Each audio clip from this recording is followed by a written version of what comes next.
I got that California.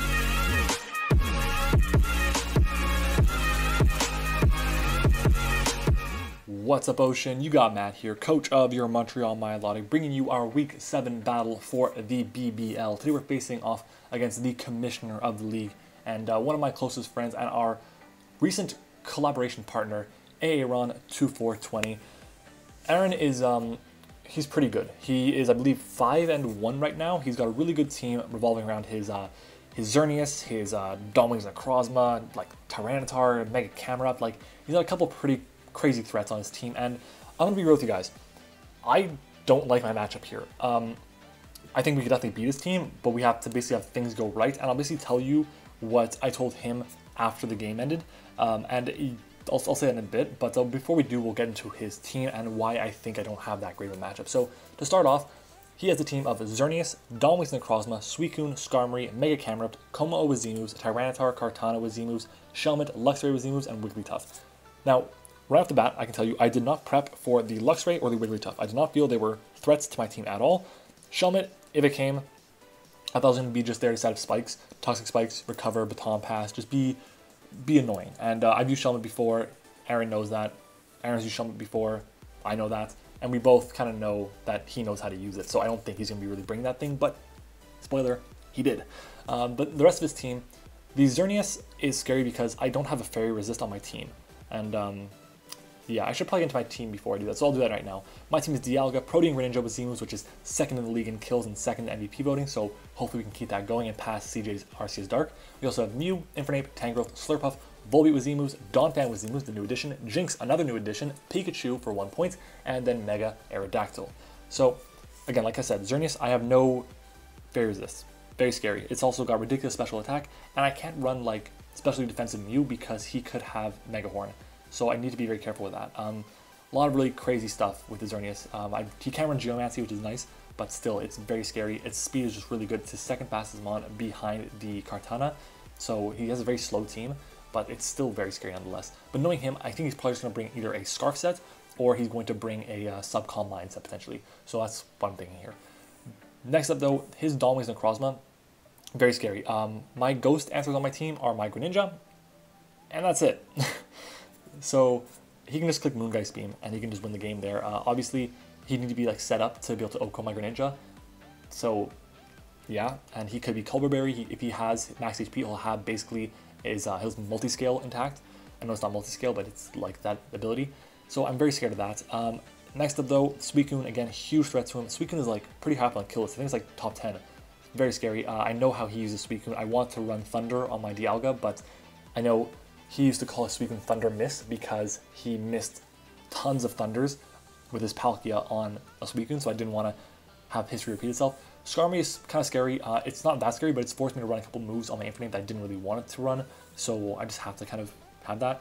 Mega Camerupt is terrifying, just because it doesn't die to like one hit from a lot of different things. The only thing on my team that actually KOs in one hit is my Mega Aerodactyl, which we'll get into later. Como, I prepped so much for this thing, and it didn't even come.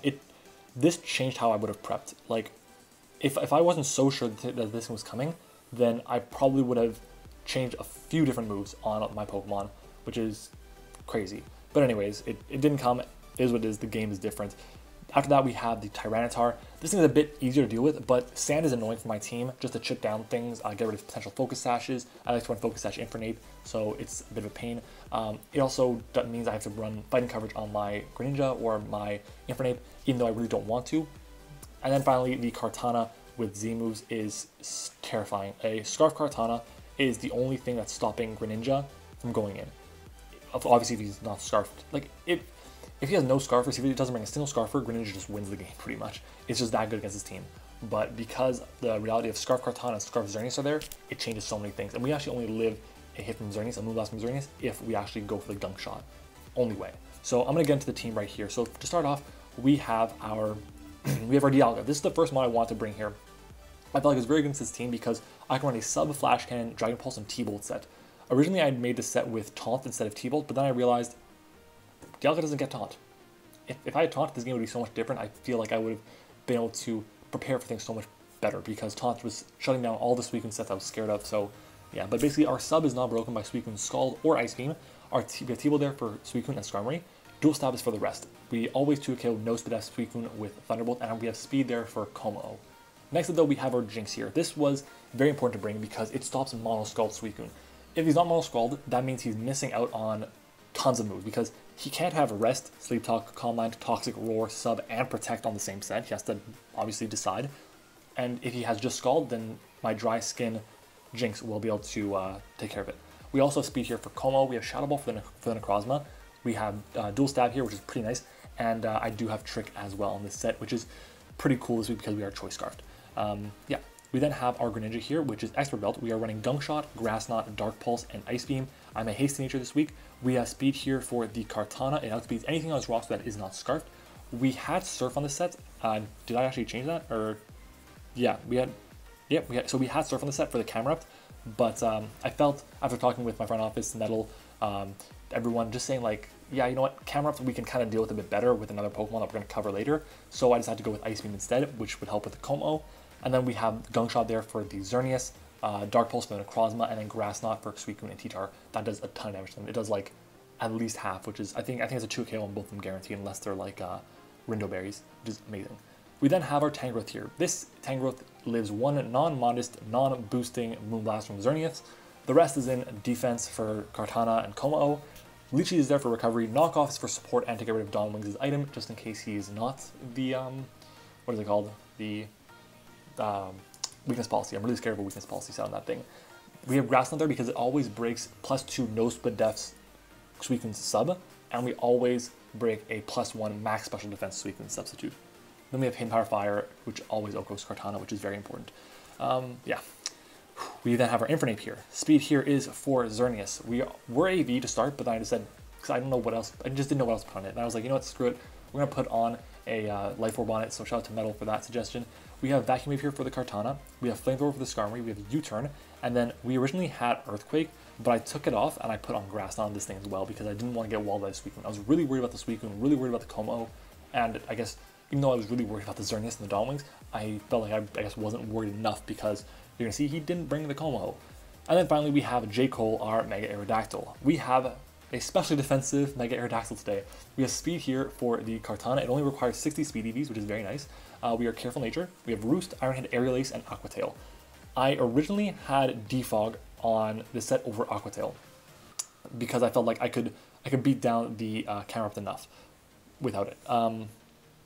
That I think I should have gone with Defog unless I was certain that he was going to have the Will-O-Wisp. And knowing Aaron, he probably could have had the Will-O-Wisp on this Camerupt. So yeah, but this spread is very important because we're max HP 196 bit F. Basically, it just allows us to have an odd HP stat, which is great. We are never 2KO'd by timid Necrozma's Moongeist Beam, which is amazing. We could be KO'd. It's a roll to be KO'd by a. It's a roll in our favor actually to get 2KO'd. Sorry, to not be 2KO'd by a Xerneas' timid Moonblast. We pretty much almost always get KO'd by a modest Moonblast, which is scary, but hopefully it doesn't come to that. Anyways, let's go ahead and get into it. I've been talking for 8.5 minutes now, jeez. So let's go ahead and get to it. You see here, he brought his Shelmet, his Dawn Wings, his Xerneas, his Mega T-Tar, sorry, his regular T-Tar, his Mega Camerupt, and his Suicune. And right away, knowing he's going to lead with the Shelmet, I'm going to lead off with my Dialga 100%.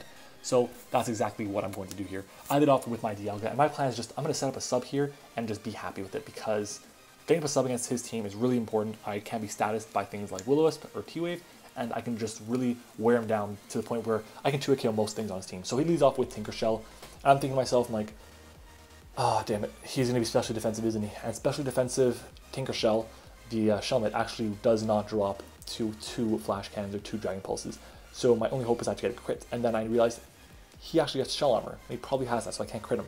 So I have to stall him out of Recovers, which is doable. He only has 16 PP on Recover. I have 32 between Dragon Pulse and Flash Cannon. I don't reveal the T-Bolt yet.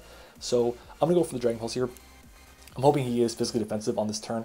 And yeah, you're going to see here he is not physically defensive. He is specially defensive because that does nothing to him. Physically defensive should have done, like, I think, could have done 49% max, which is nice. But he goes for the Recover there. He's just scouting at what I want to do. And you saw he got off the T-Spike.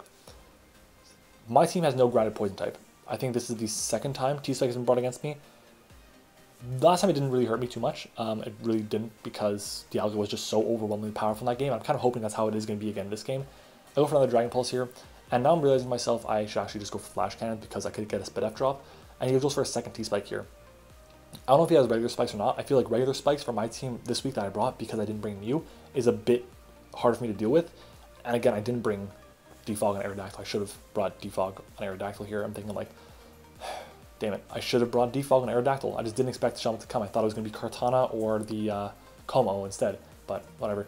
He goes for another recover here after my Flash Cannon. He is 3-KO by the set, so basically I have to hope that I catch him on a turn where he doesn't go for recover. So yeah, I want to speed this up, guys, so I think I will. I'm just going to click ×2 here, so we're going to hope that it speeds up well enough. So Flash Cannon comes out, obviously, again, brings him down. He's going to go for another recover here, and yeah, at this point, guys, like, it's just recover, Flash Cannon, over and over and over and over and over. I think right here he actually goes for a spike, if I'm not mistaken. Right? No, he goes for recover. But he goes for a spike eventually, and he ends up managing to get up like 2 layers of spikes. So he'll have 2 layers of spikes, 2 layers of toxic spikes, and a healthy Shelmet. Just not a really good like time for me, really not. So this one here, I'm gonna go for another Flash Cannon here, and we are gonna be able to bring him down pretty low. We actually did a lot more than I expected to. We must have gotten a really high roll there, and he goes for another layer of spikes, which means he is going to drop to the next hit. So I can go for a Dragon Pulse here, and I can pick up the KO on this Shelmet. So again, like I said, 2 layers of spikes, 2 layers of toxic spikes, tons of health back from recover, and yeah. But anyways, here he goes into Heartbroken, which is his Suicune, obviously, and this thing is scary. Now, he told me before the game he actually messed up his Suicune set. It just, for some reason, it wouldn't go into the, it wasn't legal. So because of that, he had to take an old Suicune. So this Suicune isn't optimized for our game. So it really sucks, but I don't know if it matters too much, but he did tell me after what his set was, and his set, it would definitely change some things. But anyways, I go for the T-Bolt there. We do manage to pick up 2-KO on him, which is excellent. He goes to the Ice Beam here. We always live this hit unless he's offensive, but he's definitely not offensive.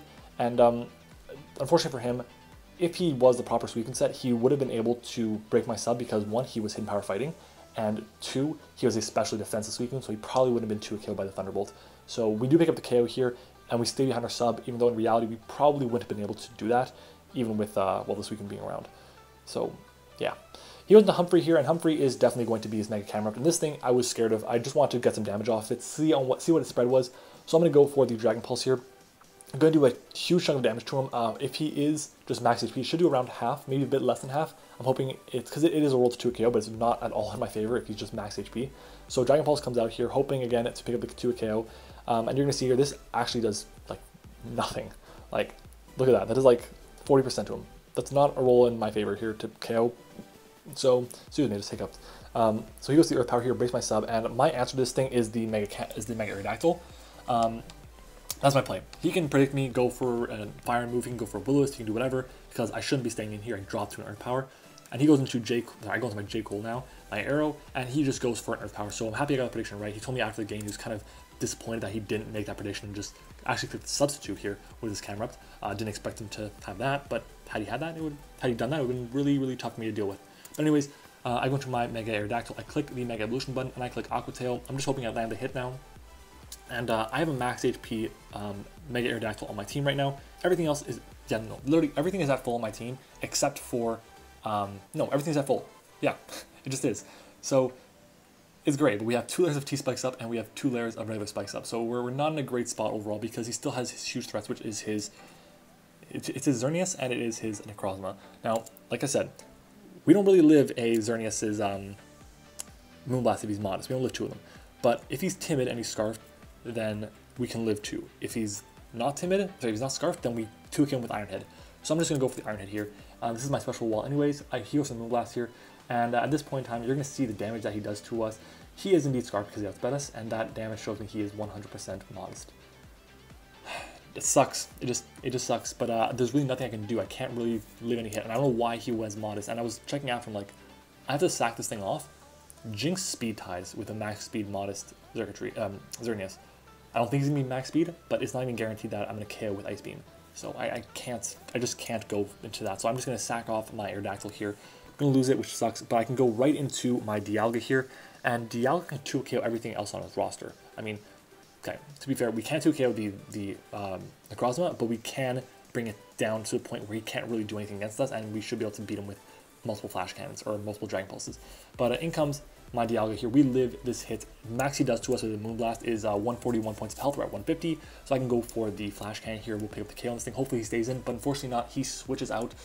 Really wish he stayed in, but it is what it is. In comes Ricardo here, which is his T-Tar. And you're not going to believe what item this T-Tar is. Well, first, sorry, he starts with Sandstream. His item is going to be the Babiri Berry. Great bring. Just phenomenal prep. Great bring. Really helps him out because at this point here, that is not enough to 2KO him. It would have had he not been Babiri Berry, but the prep really helped him out there because now you can just kind of go for an Earthquake here. I believe I switched out and I go to my Tangrowth here. And now at this point, we're going to see finally, for the first time, the Toxic Spikes, which were on the first 2 turns of the game, actually do work. So we get Toxic Spikes, we get hit by 2 rounds of regular Spikes, and he can go for the Earthquake here, which is going to do a clean 12 points of health basically. What, 173 down to 151, sorry, 22 points of health. So yeah, but I can go for the Leech Seed now. I go for the Leech Seed just in case he wants to switch out. No, do I go for the Leech Seed or go for the Grass Knot? I think I go for the Grass Knot. Yeah, so he goes for his Rock Seed, I go for Grass Knot actually. Now, do I? Leech Seed or Grass Knot? I completely forget. What do I do? Leech Seed, yeah, I go for Leech Seed. Next turn I go for the Grass Knot. So Leech Seed comes out, we do manage to land it, thankfully. He hits his Rock, so he's got all the hazards up against me.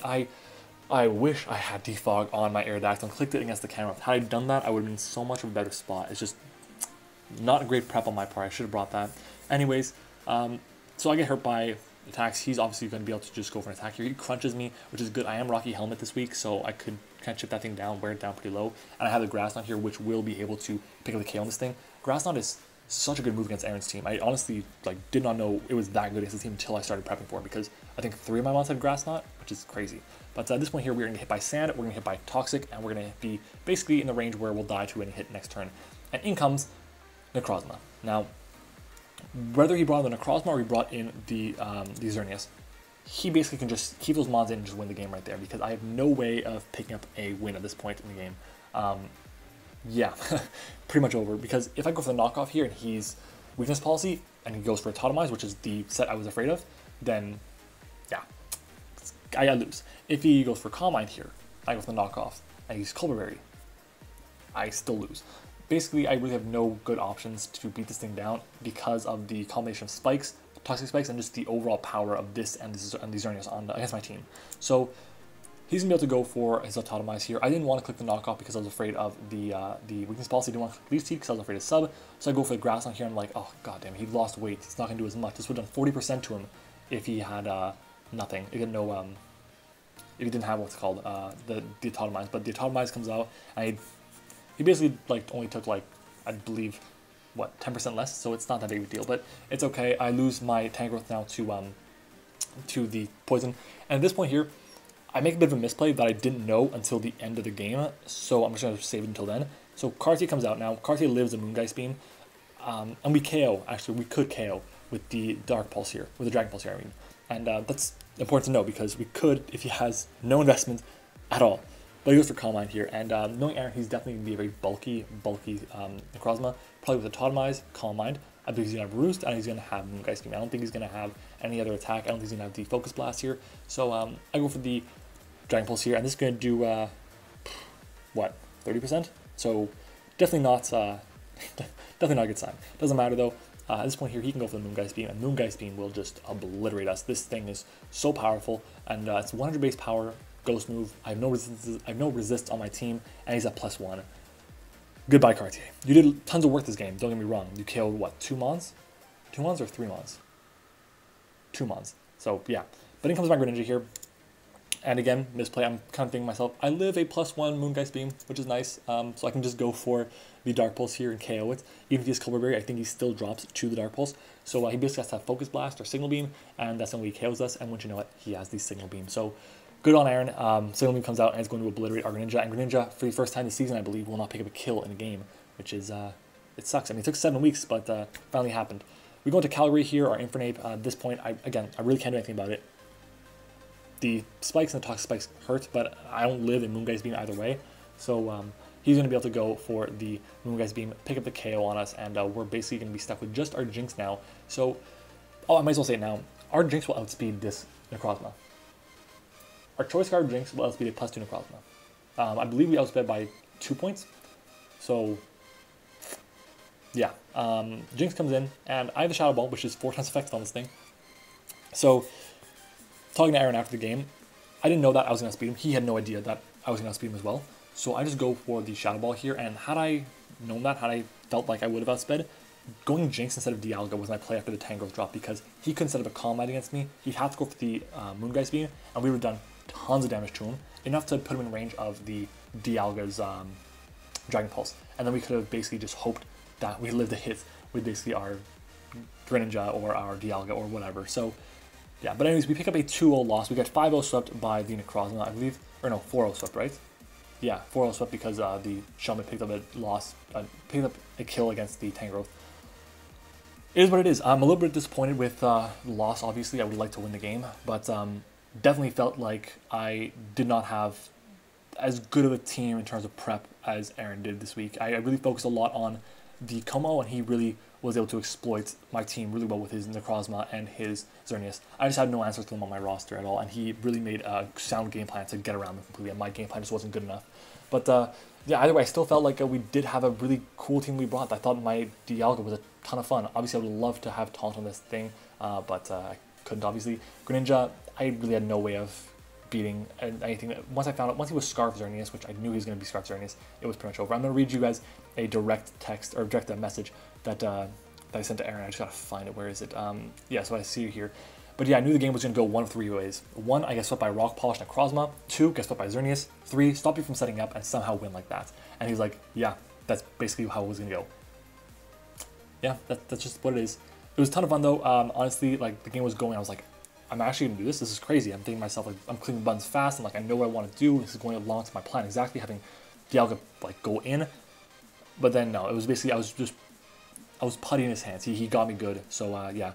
Anyways, guys, that's it for this video. If you guys enjoyed this video, make sure to leave a like on the video, and of course subscribe to the channel if you haven't already. I make tons of Pokemon content. And do me a favor, guys, go down in the description, click the show more button, and you're going to see a list of all the coaches in the BBL, as well as the BBL Discord and Twitter links. Make sure to click on those links, subscribe to the guys that are part of this league, and click on the Discord links. That way you can interact with a lot of the coaches in the BBL server. Yeah, if you guys enjoyed this video, thank you all for watching. I hope you enjoyed it, and I will see you all next time.